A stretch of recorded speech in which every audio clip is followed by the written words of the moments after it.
Yeah, hey, Suzanne, as you mentioned, thousands of motorcycles rumbling through Washington, D.C. this Memorial Day weekend. And secured the nomination about an hour ago at the party's convention in Orlando.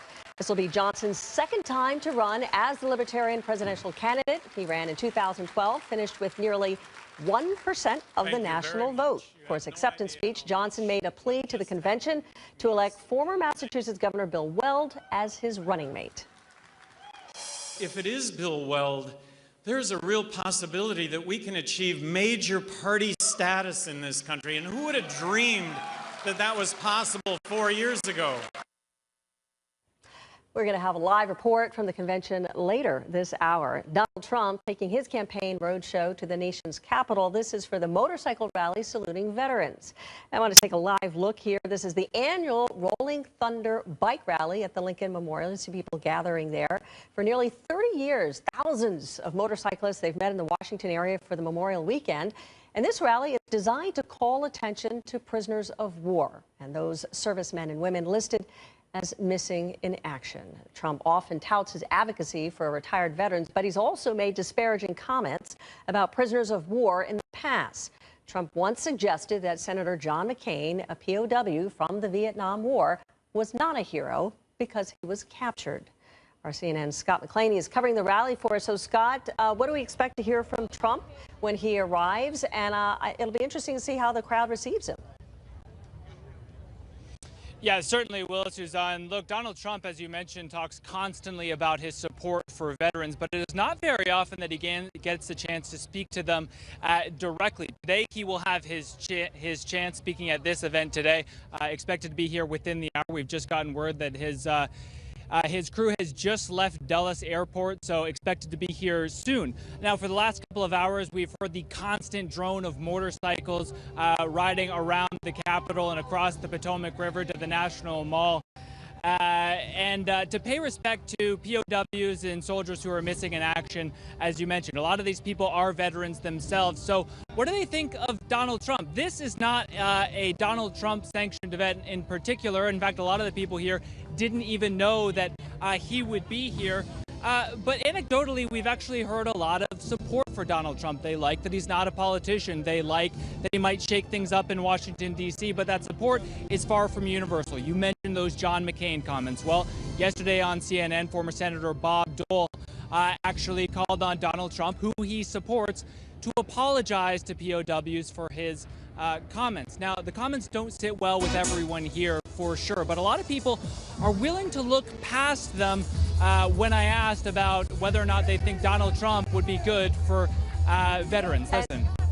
I want to mention real quick here to our audience that we did just see the Donald Trump arrival, the motorcade that just pulled up there. I believe that he is inside that motorcade where people are taking pictures. You can hear some cheering, and as everybody kind of focuses their attention on those vehicles that just rolled in. I know there was a lot of discussion. Oh, there he is. Yep. Waving to the crowds. I know there was a lot of questions whether or not he was going to ride into town with some of those other motorcyclists, but it seems as if he has taken the traditional route and he is just walking up onto the stage, greeting the crowd. Sounds like it's largely supportive. Some handshakes and initial greetings there.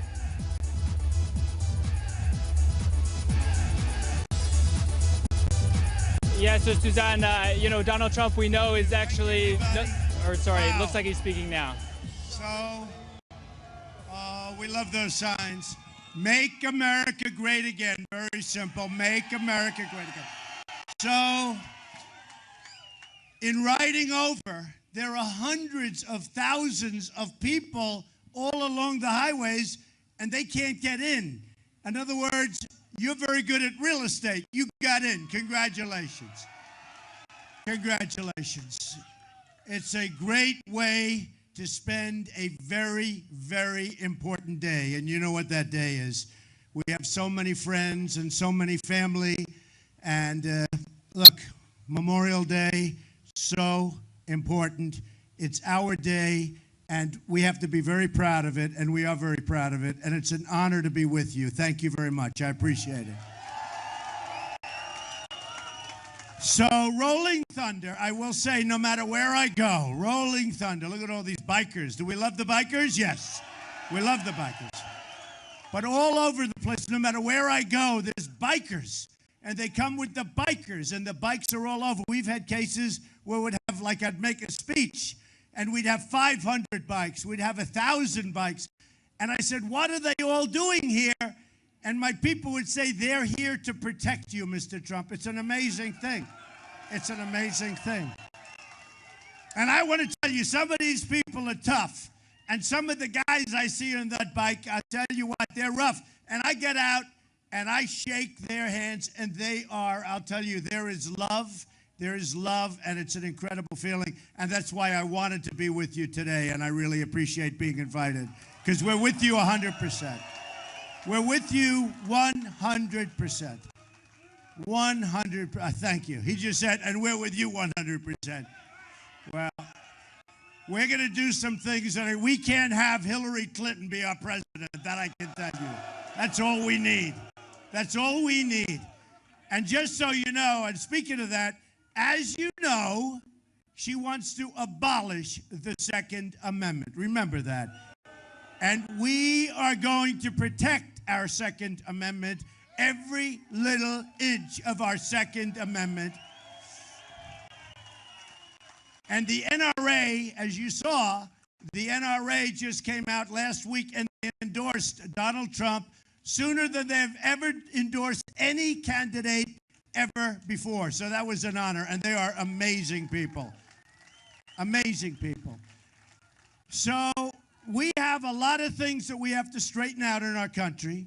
Number one, we have to rebuild our military. It's been decimated. It's been decimated.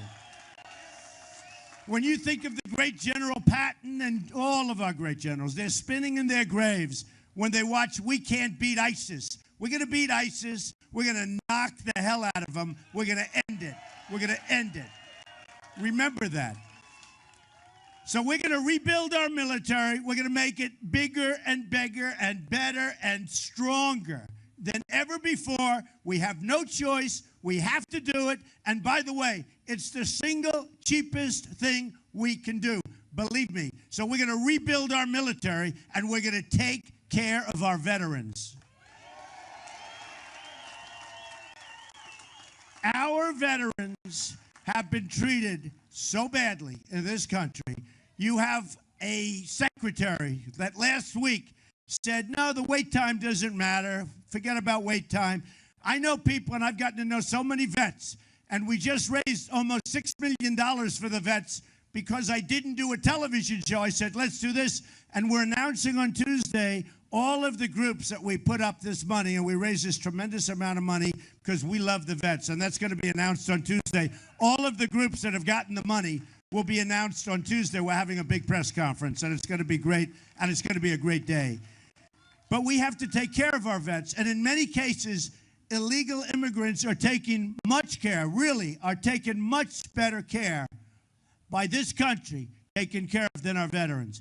And that's not going to happen, okay? It's not going to happen. We're not going to allow that to happen any longer. Now, we have so many different cases, folks, where you look at what's going on in the border. When I announced on June 16th that I was running for president, by the way, who the hell would have thought this was going to happen, right? Right? Remember they said June 16th, I watched all these pundits. By the way, the press, liars. They're the worst. They are the worst. Lowlifes. These are some of the worst, most dishonest people. I actually had a story today. It was sort of interesting. Somebody wrote. But, you know, I have 73 people on my staff, and I won long ahead of schedule. You know, I was supposed to be going to Cleveland in July, and it was going to be a big fight. And they didn't know if I could win then. They were going to have they even talked about having a second convention in August, stuff that nobody ever even heard about. And look what happened. We won. I'm just a messenger. But we won, and Hillary can't even beat Bernie. She can't beat him. And beating Bernie would not be tough, in all fairness. Although he is right about one thing, trade. Guys, All right right, about let's bring in our panelists here, talk about what we've been hearing from Donald Trump there in Washington, bringing back Scott McLean, who's with us. Joining us also, Jay Newton-Small, Washington correspondent for Time Magazine, Julian Zelizer, a historian professor at Princeton University. So, Jay, first of all, I'll go to you. We are seeing and hearing very familiar things, not a lot new, but he did say that he's going to give us more information about the groups, specific groups that are getting money from what he says he's raised, that $6 million for veterans. I know there's been some questions about how much was raised and who was getting that money. What do you anticipate that we're going to see or hear on Tuesday? What are you going to be listening for? Hi, Suzanne. It is interesting. I was actually at that event. It was the debate. It was instead of doing the debate, if you remember, in Iowa, he said he would not do the debate and he was going to have his own event. And he instead held a big fundraiser for the veterans. And he said that he raised $6 million. But then there's been a lot of questions about the accounting of that money since then. And the money hasn't been produced. The actually Washington Post did called around all these groups, said, have you received anything? Have you received anything? And they said no. So he's now saying that he will announce on Tuesday at a press conference that here are the groups that have received the money and here's a full accounting for the money. Now, what's interesting to me about this is that this is the first time Donald Trump has actually really responded to some sort of criticism on the trail, responded to a story and said, you know, all right, well, here's some evidence. Here's what's going on. Here I'm going to prove this. The question I think I would want to see out of this is he now going to show us his tax returns? Is he going to start responding to other sort of calls for more information out there from him? Mm-hmm. And Scott, are these the kinds of things that veterans who've gathered there are asking about? Do they care about these things? Or is it overwhelmingly support for somebody who's standing before them and making these promises, making these proclamations, saying, I'm going to support you, I'm going to work with you, I'm going to earn money for you, those kinds of things, as opposed to some of the questions that have come up around his support for veterans? You know what, Suzanne, anecdotally, we've actually heard, people talking about a lot of issues other than veterans today. They want someone in office, at least the people that I spoke to today, they want someone in office who is not a typical politician. They want someone who's an outsider, someone who might be able to shake things up in Washington, D.C. A lot of people also weren't necessarily aware of this, these questions about this $6 million supposedly raised for veterans groups. Obviously, Donald Trump keen to put that issue to bed, and he's going to do so on Tuesday. A lot of people also had some mixed feelings about those questions about Donald Trump, about John McCain, that you mentioned earlier. Clearly, they didn't sit well with everyone, but a lot of people were certainly willing to look past them because they actually do believe that Donald Trump is going to be good for veterans. Obviously, those feelings are not universal among the group here, but it's some of the things that we heard this morning.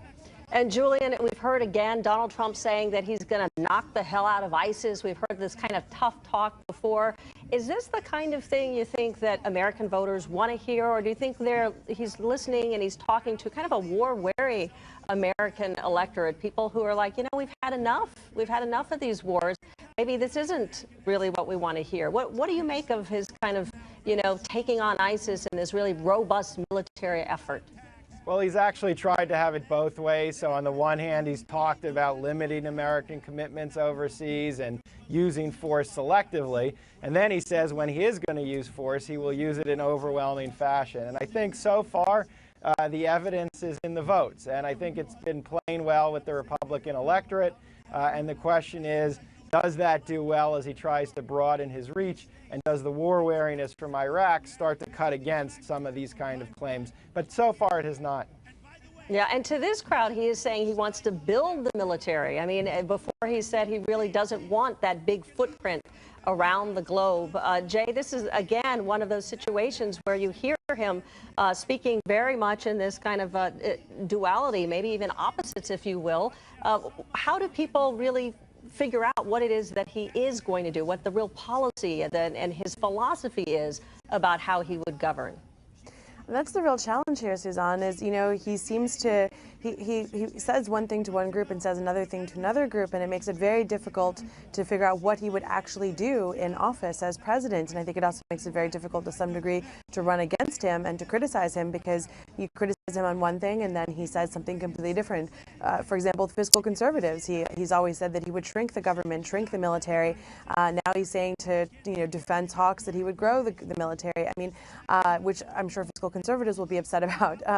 But this just underlines yet again, it's sort of Teflon Don, how tough it is to run against Donald Trump when he really can get away with saying almost anything without impunity, because people just like the character. They like the bombast. They like the feeling of change rather than the details of change itself.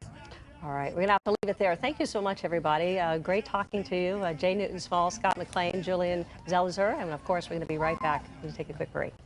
Thanks, Suzanne. Critical of the primary election process.